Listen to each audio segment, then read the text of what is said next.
Hey everyone, how's it going? Today we'll be doing some competitive matchup testing. I will be playing Hate Bear, wizard deck on the left, against Theo, who is running Friendcoats, created by Spags, on the right. Do familiarize yourself with the deck list, as today I'll be doing a double-headed commentary with Theo on our very first playthrough of this matchup.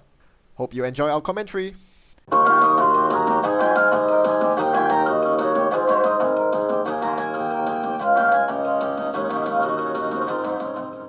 Joining me for this commentary is Theo. Hi Theo. Hiya. Alright, so once again we'll be playing Wizard against HB and I'll need to turn that down.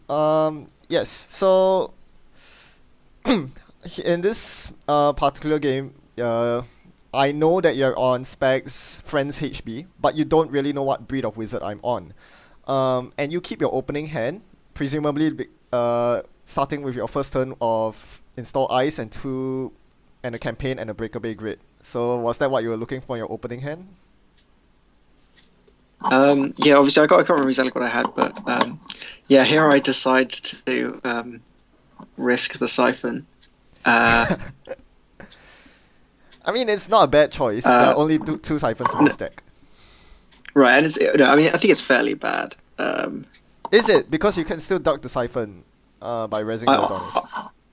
Right, so yeah, so here I think you were asking me if you should play I've Had Worse. Yeah. And I think you were right not to, right? Because if you play I've Had Worse now and then play Siphon, then I just raise the Adonis and can't go and trash it. Exactly, yeah. Actually, yeah, I can't remember what the ice in server 1 was, but if it was like a next bronze, then maybe I could like duck the Siphon and... So the problem is you still take my credits and then just go and trash the Adonis, and then I've got no money. Yep. Which is why it's pretty disastrous. But I gambled that you probably wouldn't be playing Hate Bear for some reason. I didn't think of you as that kind of person. Oh, you think too highly of me. I made a very questionable decision here. Instead of installing the files, I go for the red run because I was worried about a Fairchild 3 on the remote, which was entirely plausible. Yeah, I like your keep, by the way. I'm not so sure about that. I've had worse and inject is nice, but there was no early money aside from the gamble that I drew into. Yeah, I feel like you desperately need the Faust though.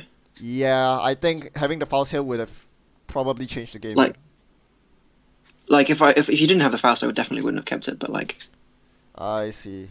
Yeah, that's a good point. Yeah, I think I was just too worried about the Fairchild 3. Yeah, no, it's hard. So sometimes you could have run click 1. That's something to think about. And I probably should have, to be honest. Because like the only ice that really punishes you is like Architect. Yeah, so what I'm really I mean, Architect turn 1 is really not the worst. What I'm really worried about here is if I get through your ice turn 1, say it's something clickable, like a Fairchild 3, and I go to trash your Eve Breakaway, which is worst case for me, I'm poor. And right, and Hate Bear doesn't make money. Yeah, and you've got this injecting that I've Had Worse in your hand that you can't really play. Non-gamble, yeah. So yeah, it's also like one of the reasons that this deck is so good is because like old kind of ETF decks, like you would just have this problem where they would click through your Fairchild, trash your Adonis, and you wouldn't have anything else to put behind it, and you'd just be kind of like just sitting there, and then that would give them the chance to like recover from doing that. Yeah, whereas now you can just drop the Friends. Yep. Friends gets both the Adonis and the Breakaway grid back for a pretty good discount, so that's really awful. So here, your turn, you draw twice, and you finally find some ice to put on HQ, which is pretty nice. Duck the Siphon.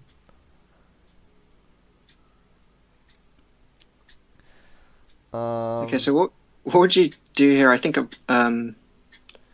yeah, I played the I've Had Worse. Needed some options. So here I think you have to go and trash. But what would you trash? Because yeah, I can see that. Yeah, I probably should have went to trash it. Because so I feel like if you can keep me low-ish on money, then like you can do stuff like Poke HQ and then like Cutlery the Ice. So my problem with trashing Um, Adonis is that if you have friends, I am right. set back really, really far. Yeah, this is true. Um, but yeah, this deck puts you in really awkward positions. But at least the other thing is getting the Faust down lets you, um, pitch stuff, draw more cards, keep digging for the stuff that you need, rather than That's having to overdraw true. like you ended up doing this turn. Yeah, that's true. I mean, I went for the Obelus because I think I needed the click compression here and to get the early accesses because I felt like I was not gonna win against this in the late game. I was trying to set up for a double medium into yeah, just solid R&D pressure. Yeah, I don't know. So with Hate Bear, most of the time I'm like thinking about like cutlery the whole time. Like, how can I pressure HQ to Yeah, like even here I might be. So yeah, here I think you just need credits for Faust. So yeah, I do need credits for fouls, which is why I think I click for 2 credits and fouls. I think from the next turn onwards I'll be running HQ because you get ice up on R&D. But yeah, I'm not sure what the best strategy against this deck is for now because Friends really gives you an unparalleled amount of recursion, and I think you need some new strategy to combat it. yeah. So the thing to bear in mind about friends is that they don't always have it, That and is certainly true. not two. But it's safe to assume, right? Because it's not trashable, in the sense that you can't Yeah. disrupt it, and you run 3 copies of it. So even cutlery doesn't look all that good when you can simply recur your eyes.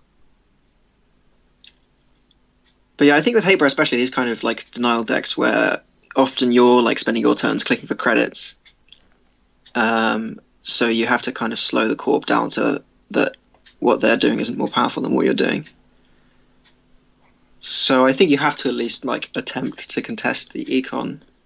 Yeah, I Um, that should be true. but yeah, no, Netrunner's hard. I mean, I guess it really depends on your opening hand for sure. But Mm. yeah, I just feel like unless you are set up an early siphon, you're not going to be able to contest those assets. Like Okay, even with so wizard cards. here I decide to fire the beta test. I can't remember what my hand is. I played about 20 games of ETF today, but I mean, uh, it didn't look like a bad choice to me. You haven't seen too much ice yet.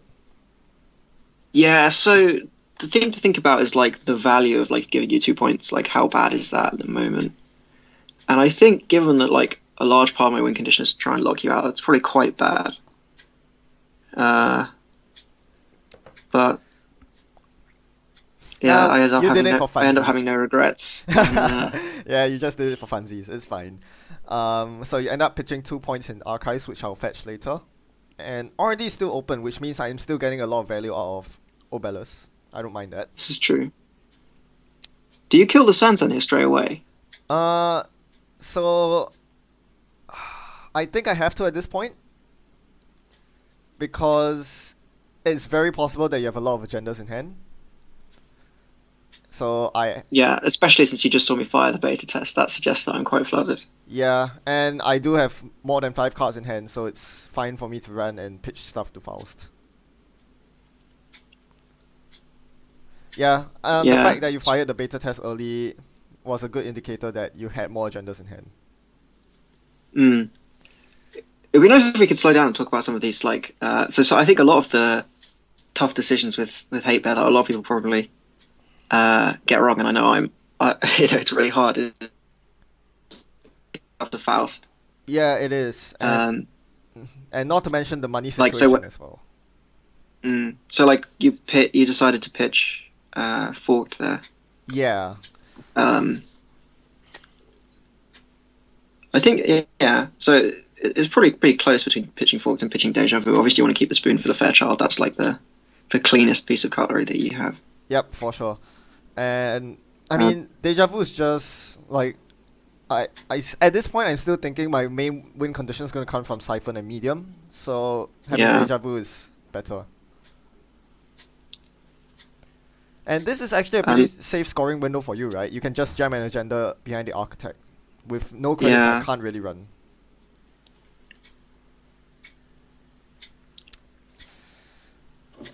So yeah, you do get another Adonis up, which is a pain. I mean, yeah, you basically played friends, and you retrieve your Adonis, and I think that's a Sansan, right? Yeah. So I can't actually res it because I would get ransacked by medium. But Yeah. So now I actually find some money, and since you show the friends, this is where I go to trash your Adonis, just the Adonis, because I really have no money.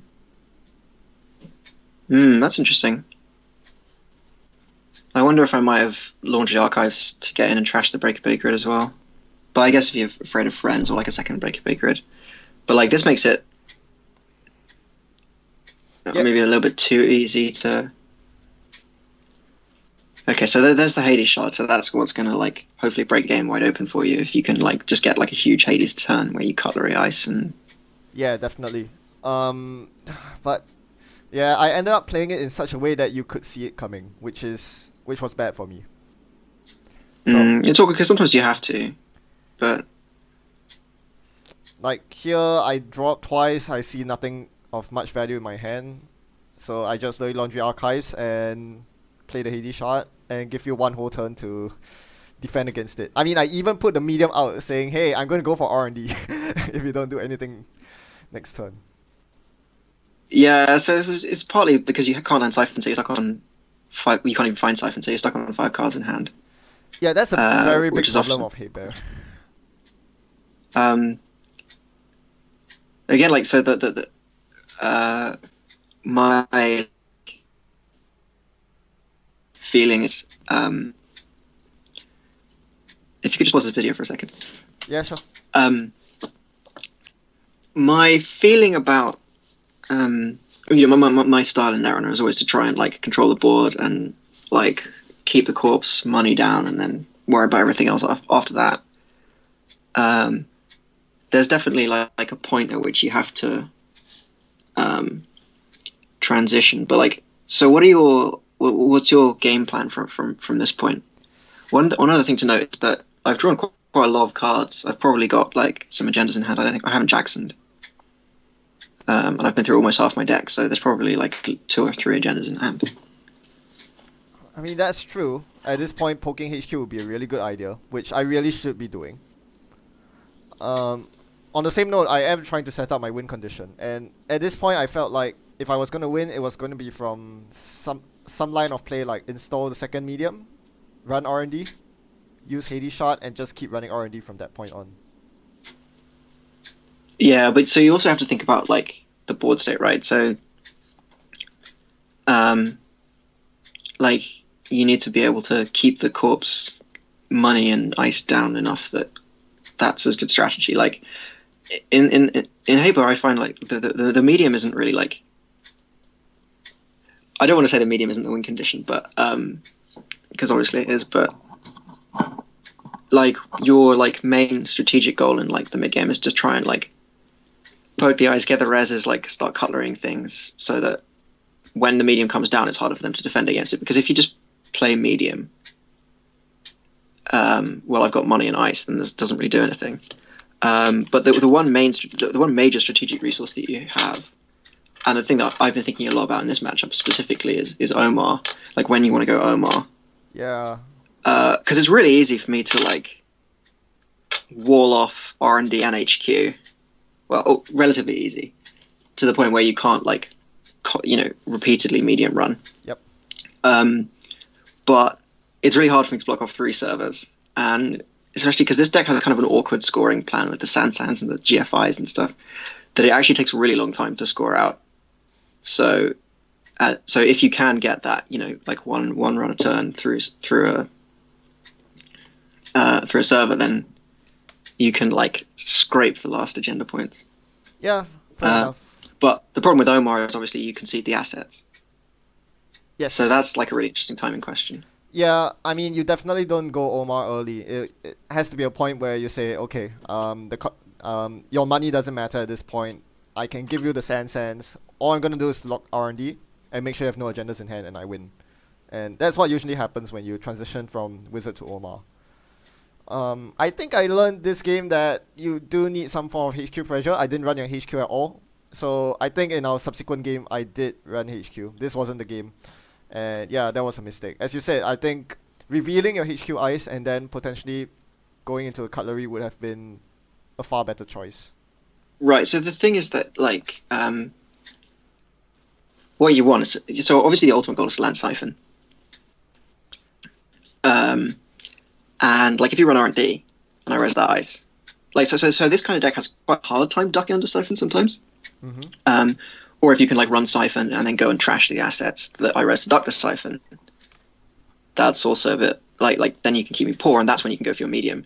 Whereas like if you can get the ice on R&D resed, like that's like offshoring against Siphon, right? Yep.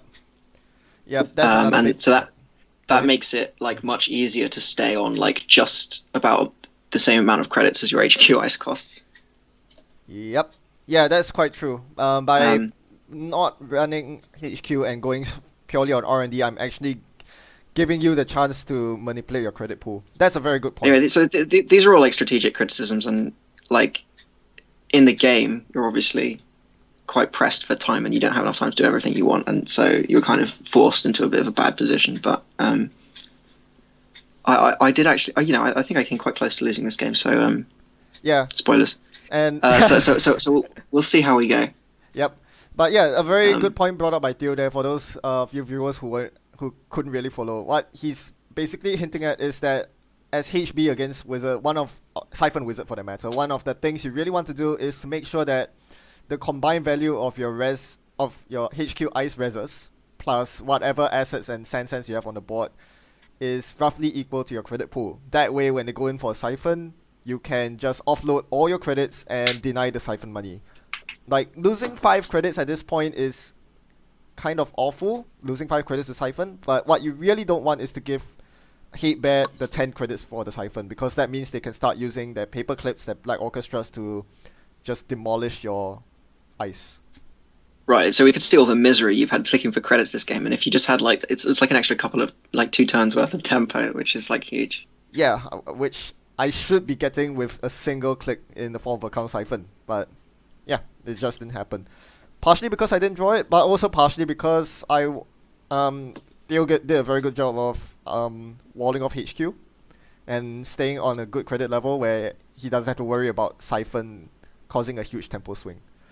So I guess there's not really much point in asking what you do here as Wizard, because I've kind of messed the game up. But I wouldn't say that. yeah, my plan was to run R&D obviously and pop the Hades. That's not gonna happen. Instead, you ice it up with a Turing into something, and as you will see on my first click, I attempt to run into your Turing. What will Oh, you have? I think I'm a bit behind on the on Yeah, yeah, the video. I haven't ran into it yet, but Oh, right, okay. yeah, it's fine. Yeah. So, I think so. Even here, I think like it's worth thinking about still, trashing the Adonis. Ah, And in fact, if you discarded the Deja Vu instead of the Forked on that earlier turn, you would be able to get rid of the Mother Goddess. And yeah, not, that's true. I'm not sure how I feel about cutlery and remote ice, honestly, in this matchup. But like, yeah. So I iced the San. Yep, Um, I wasn't I'm getting trying. into So if you think about like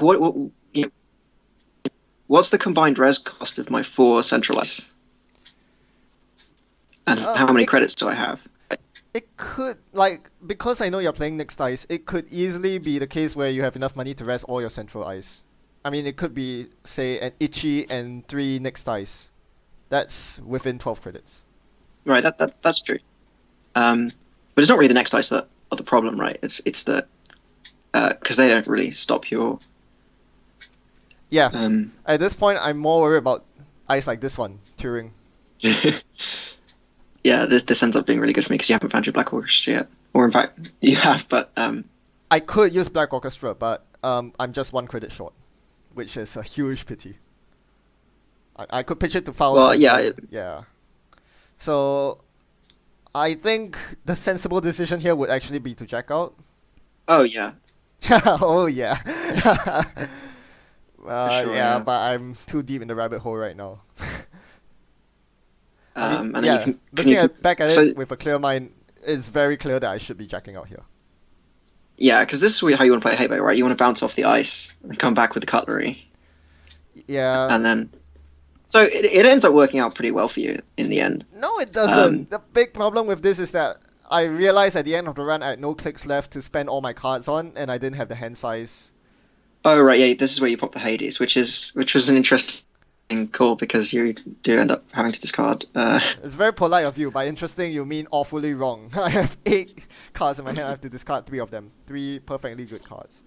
Yeah, this is Yeah. not good. Um,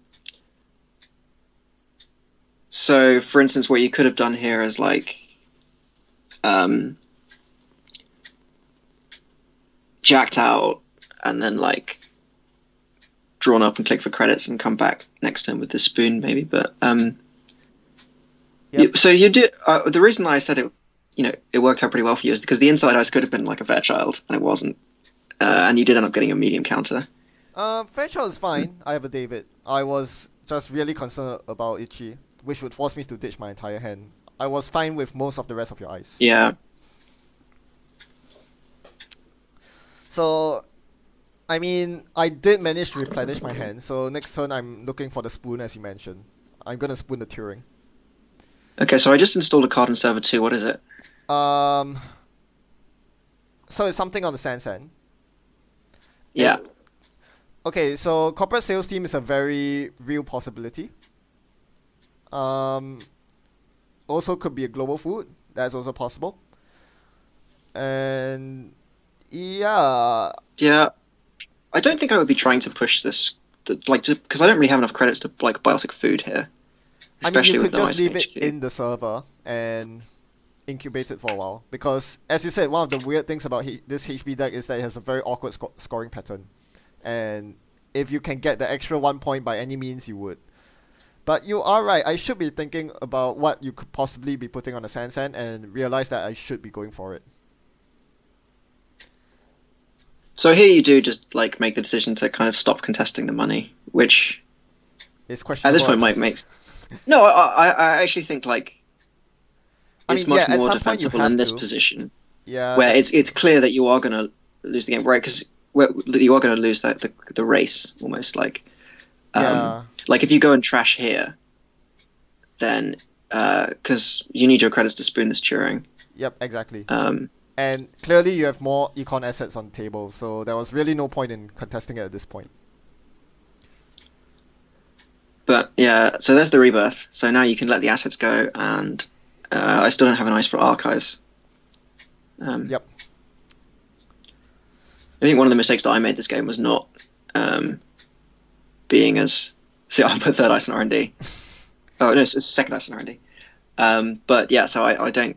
It takes me quite a long time to get like sufficient protection from a 2 counter medium onto Yep. 2 servers. Yeah, and because you were busy icing up R&D, I thought you wouldn't take the time to ice archives, so I thought I could give you one more turn of false security. I was just going to click for credits here and then go for the double medium into Omar next turn. So here I think I would. So what do you think of this line? Suppose you rebirth into Omar, run Omar, and then run R&D with because you get to draw 3 cards with your Abellis, right? I like that line. Honestly, I really do. The main problem I have is I know your deck is really, really capable of recurring CVS. And I wanted to get double medium online. So you could say I was really tunneled into getting the second medium online to the point where I did not see running right now with Omar as a possibility.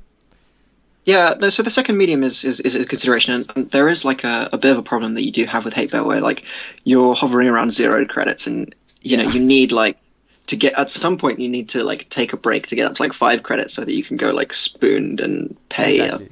Yep. Right, and so the question is, do I like keep pushing this turn and stay on 0, or do I like take this turn off?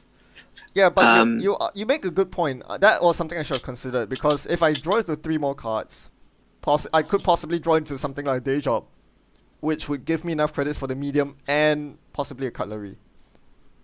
So Do you have laundry in this list? Oh, you played two already. Yeah. I copied your list from where you came in second at the Loricon. So yes, it has 3 laundries. I find that Yeah. econ's a huge problem, and laundry kind of fixes that to some Yeah, extent. laundry is just good in this kind of situation where like you're drawing cards with a Bella, so you've got like 3 credits, and you just desperately need to like get a little bit more credits while Yep. still like keeping up the tempo. Yeah. So I did, but I think I might add back the second day job just because like it's better against ETF where you need the kind of money that you can just you need more like raw piles of credits compared to against CTM. You think so? The I list think that day job's kind of a liability, especially against CTM. yeah, that's the point. And yeah, I definitely optimized that list a lot for CTM. One thing that I think one change that I have made is to go back to 2 DDoS. I only had 1 DDoS in my Loricon list, but DDoS is really good against this deck. It is. Yep.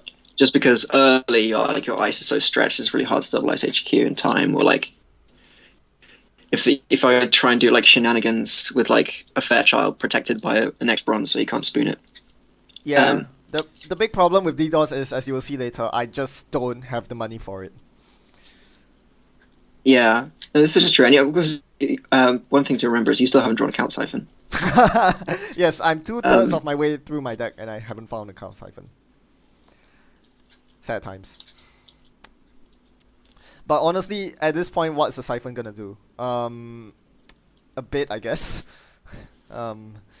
Yeah, I- so the problem is that like it's going to be really expensive to get into HQ. I've got infinite money, so the only thing that matters is your money, and Yeah, so it's just a way of turning like a lot of Faust cards into 10 credits. I mean, I guess one of the possible strategies with this deck is to just completely ignore your campaigns and go for the siphons, because if you have campaigns ticking, I'm guaranteed 10 credit siphons every single time. Like, that was one of my considerations as well. It feels like if you can't contest the assets, let them have it, and why not benefit from it as well? So what's your read from the third ice on HQ here? You are really worried about siphon, and you wanted to duck it? Right. So yeah, so you can see that here, like I don't have any assets that I can use to duck siphon. So like if I get full value siphoned, like so I rezzed all my HQ ice, I was down to 0 credits. You got the 10 credits, and then you went and trashed my assets. Like you can see that even though you've made the decision to give me infinite money, I still don't have infinite money. Yes, that's for sure. Against the credit denial. Which is something to consider. And yeah, so here you make the play that we were talking about just 1 turn later, which is fine because you still get the good runner on D, but you get to get the second medium down. So Yeah. and here is the threat of siphon, right? The reason I didn't ice archives was because I felt I had to ice HQ because of siphon.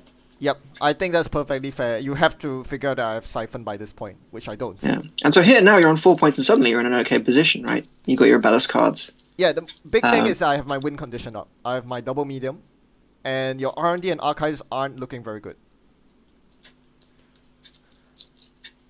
So, what are you thinking here? At this point, spoiler alert, you do have 3/2s in your hand, and you decide to pump it out for the win.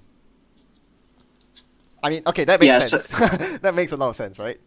Right, so here I make the decision like there's only 2. So you have to. One thing that's really important against these HB decks is to figure out where the agendas are. Because say I've got like 1 or 2 agendas in my hand, there's only 2 or 3 agendas in R&D.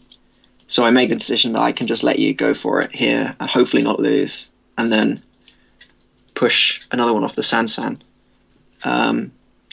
One thing you could think about this turn is trashing. Well, you don't have the money, but Sorry, trash the what? I was thinking, there's can you trash the Sansan, but you don't have money, so Oh, you no, just have to. no, at this point, trashing Sansan's off the table for me, because Yeah, so we do have Biotic Labor in the deck, so I'm right. rather fairly certain that the Sansan doesn't make a difference at this point. Yeah, so you just have to go YOLO on R&D here.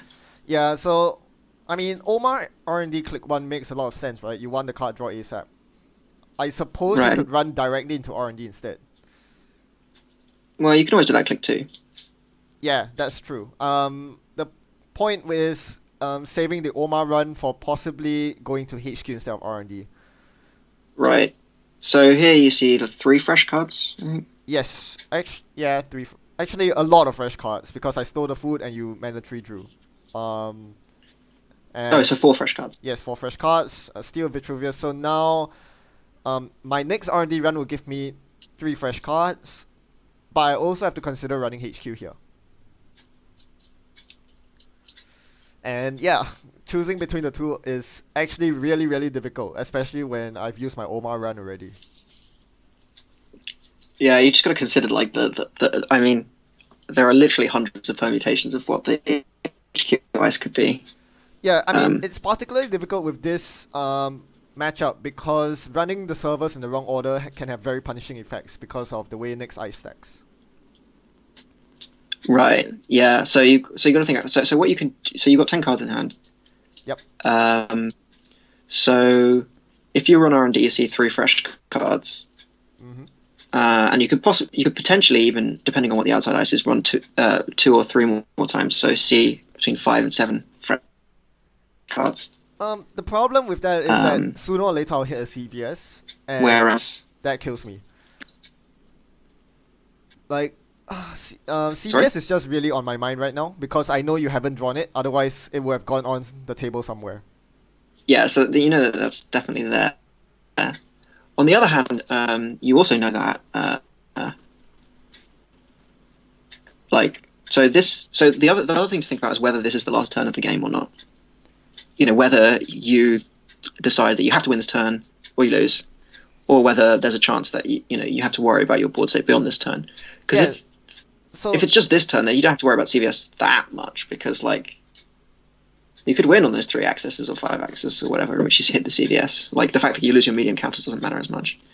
yeah, that's quite true. The fact that you pushed out the Vitruvius last turn instead of icing out Archives or R&D is actually a very strong hint that you do have something in hand. So that's why Right. you see in the chat bar I'm saying the ideal play here is to run HQ 3 times. And the only thing that's stopping me is having that many ice on the HQ deterring me. Yeah, so I think you probably end up being right about the Omar run that you should have run R&D first. To like keep your flexibility with your Yeah, hindsight is 2020 in this particular case. yeah, just because like it's easier to get into R&D than it is to get into HQ, right? Because there's 3 ice on HQ and 2 ice on R&D, and one of those are next bronze. Yep, and this was the point where I was talking about having the DDoS would have come in really handy because I was really worried that you had a next dice on R&D as well, and I really didn't want to pay 3 cards for silver and 2 cards for bronze on R&D. That's very expensive. So the DDoS would have actually made the R&D digs a lot easier.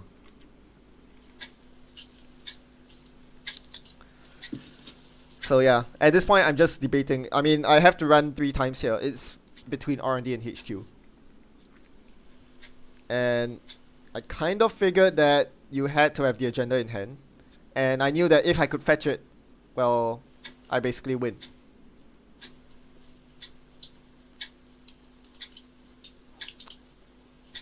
Yeah. Yeah, so Mhm. go ahead. Sorry. Yeah, and as unlikely as it is that you have the final agenda in hand, because 5 of the 6 3-2s are in the scoring areas already.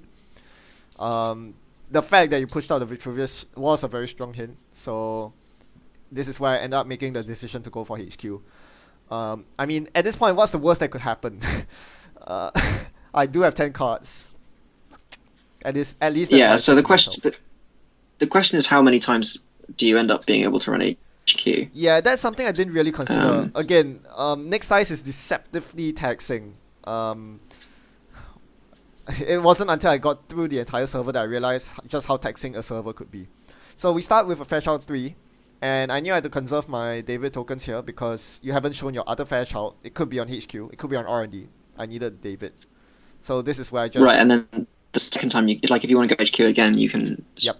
spend the 2 David counters and crash the David. And this is where I really wish I had the siphon money. You really do not want to be spending 3 cards for a silver here.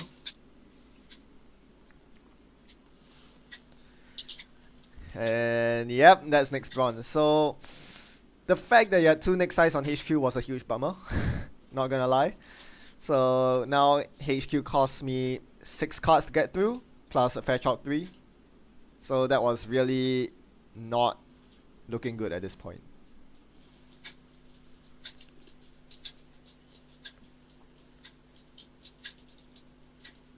Yeah. So again, it's HQ ice was next silver, and like if you'd known that, like 10 turns ago, Yeah, you would have had like quite a nice you'd knife it, or yeah, I. Mm. um. But yeah, Netrunner is really hard. I mean, to be fair, I got myself into this hole. It should have been an easier game, considering that you completely with the ABT. Yeah, Yeah. What do you think of this matchup? Actually, I think I think you have to play very differently. I'm not sure about the win rate if you play differently, but I think as Hate Bear you have to do something different. I still like, of course, everything's situational and game state dependent, but I don't think contesting the assets and Sand will get you very far, for the most part. yeah. So you have to be careful because yeah, if you try and do that for too long, you can just run out of cards and die. Yeah, that's a problem. I feel like Siphon is very critical in this matchup. And Yeah, I had a game against Laurie earlier when he put like 4 ice on HQ by like turn 6. oh, that's awful. Yeah, I think early HQ pressure. and I think that's really the key to this matchup. I should have and ran yeah, I HQ. cutleried all of them, Yes, exactly. and I lost. But yeah. So what are you thinking about here? Do I run HQ again? So, Because I could. so you get into HQ, you miss, and then And that's very bad for me because I have no cards in hand left. I have 7 cards in R&D. Running HQ would cost me my entire hand and my David, so that's not good. So I decided to go for the extra 3 cards instead. so it'll be interesting to do the maths on this. Um, Um, like suppose there's one agenda in hand. So then going hand is 1 and 4. so Um, I have seen 1, 3, 4, 5. I saw 5 cards last turn, one of which was the Vitruvius. So I've seen the top 4 cards of R&D. So essentially there are 14 fresh cards left in R&D, of which I'm seeing 3 of. So those are okay odds, not that good. I can actually go and look this up. If Yeah. you- Um, 2 agendas and 14 fresh cards, 3 accesses. So I know you were quite down on this game, but you did end up actually having a really strong chance to win in the end, just because of the power of Omar.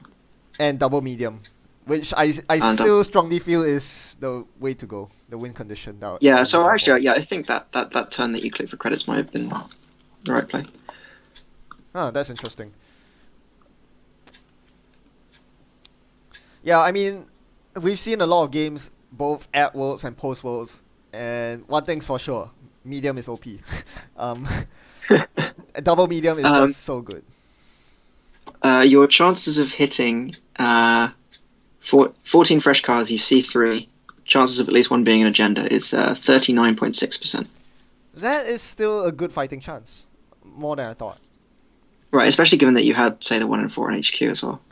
Yeah, And it does say that if you think so, there could be 2 agendas in HQ, right? In which case your chances on R&D are not very much good. worse. Yeah, but equally there could have been 3 in R&D. Yeah. But yeah, since yeah, so we have the drum roll. Unfortunately, I've kind of ruined the amazing suspense of this moment.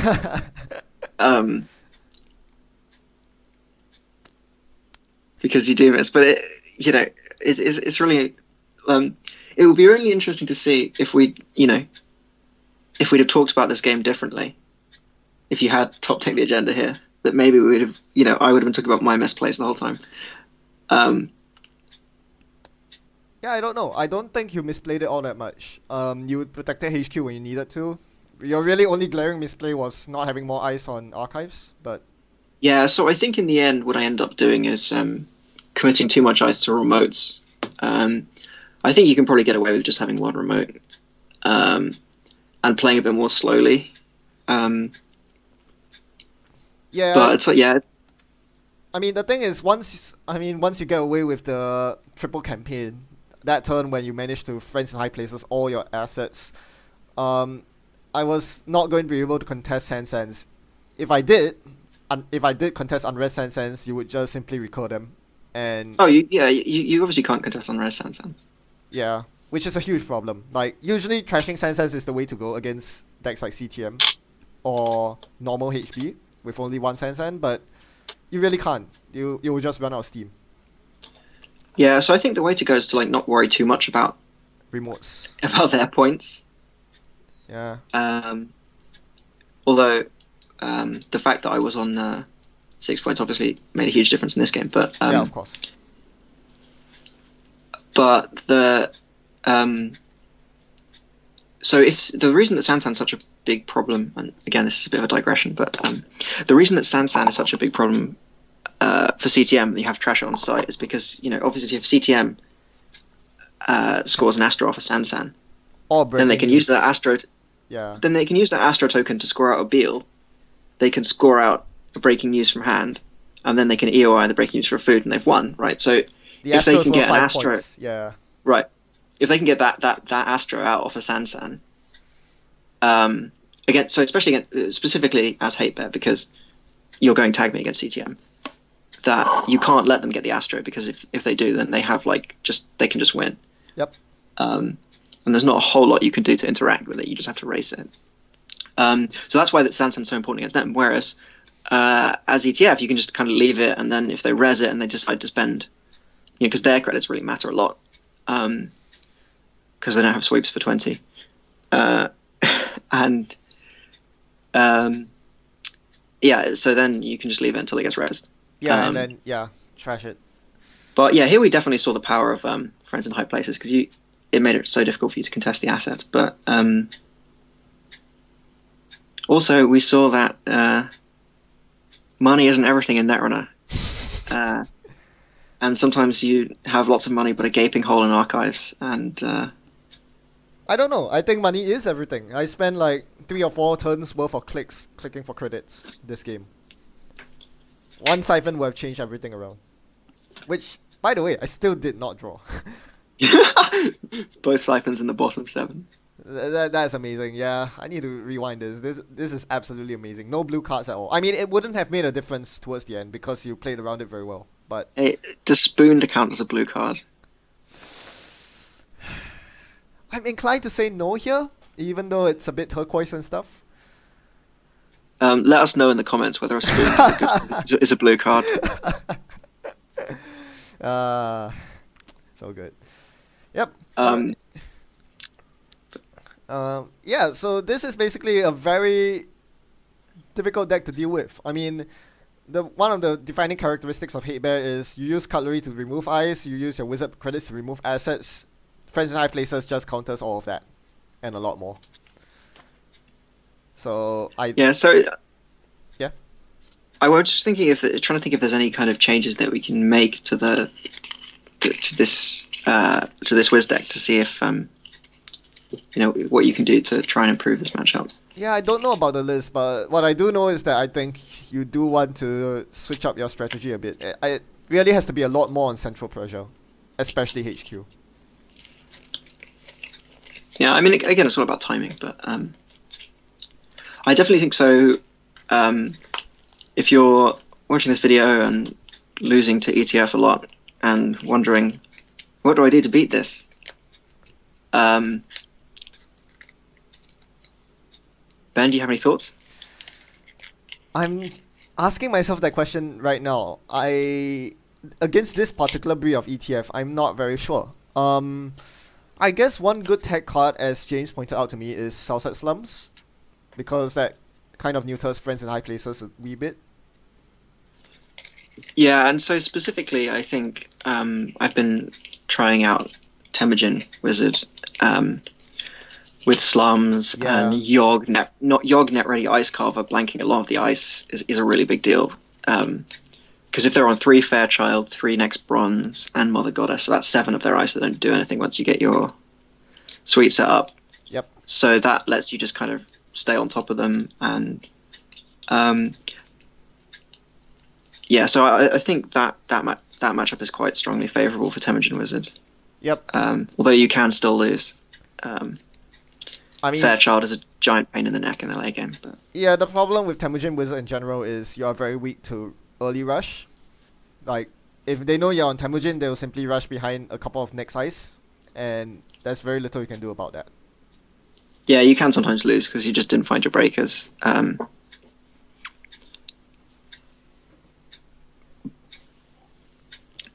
But yeah, I think it's really good to have a strong HP deck again. Yeah, even though the recursion makes it a bit awful to deal with, like, Right, but we saw that this is real Netrunner. There's some really interesting decisions going on in these lines. yes, for sure. And yeah, I think that was a very good game. At least that was fun. It was, yeah. Yeah, as you said, it felt like there were meaningful decisions to be made, and I think we could have played better on both sides. So that was pretty good. So yeah, thanks Theo for coming to commentate. And for the rest of you viewers, thanks for watching. Hope you found this pretty interesting. Sure have. Right, so catch you around next time. Happy net running and goodbye.